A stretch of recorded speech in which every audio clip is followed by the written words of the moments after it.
तत्त्ववित्तु महाबाहो गुणकर्म विभागयोः गुणागुणेषु वर्तन्त इति मत्वा न सज्जते।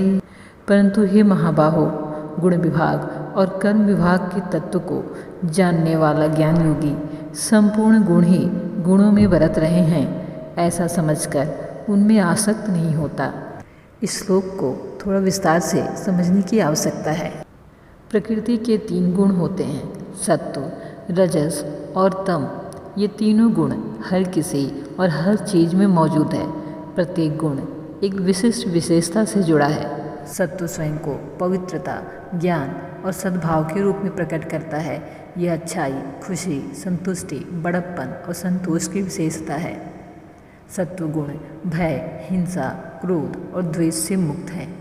हम इसे अपने भीतर सबसे शुद्ध और सबसे क्षमाशील शक्ति के रूप में सोच सकते हैं। राजस को जुनून, क्रिया, ऊर्जा और गति के रूप में व्यक्त किया जाता है। यह लगाव की भावना और संतुष्टि और इच्छा की लालसा से पहचाना जाता है। तमस खुद को अशुद्धता, आलस्य और अंधकार के रूप में प्रकट करता है। यह अज्ञानता का परिणाम है और यह सभी प्राणियों को वास्तविकता को देखने से रोकता है।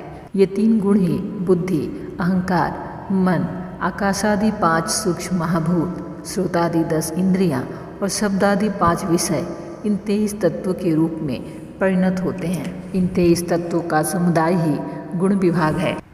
इन गुण विभाग से जो भिन्न भिन्न क्रियाएं की जाती है, उन समस्त क्रियाओं का समूह ही कर्म विभाग है।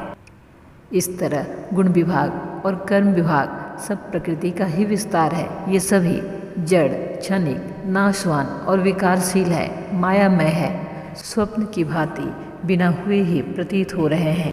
इस गुण विभाग और कर्म विभाग से आत्मा सर्वथा अलग है।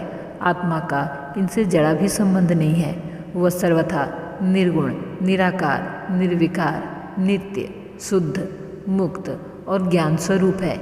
इस तत्व को भली भांति समझ लेना ही गुण विभाग और कर्म विभाग के तत्व को जानना है। इस प्रकार गुण विभाग और कर्म विभाग के तत्व को जानने वाला सांख्य योगी इन भौतिक इंद्रियों के कार्यों के प्रति स्वभावतः ही अनासक्त हो जाता है।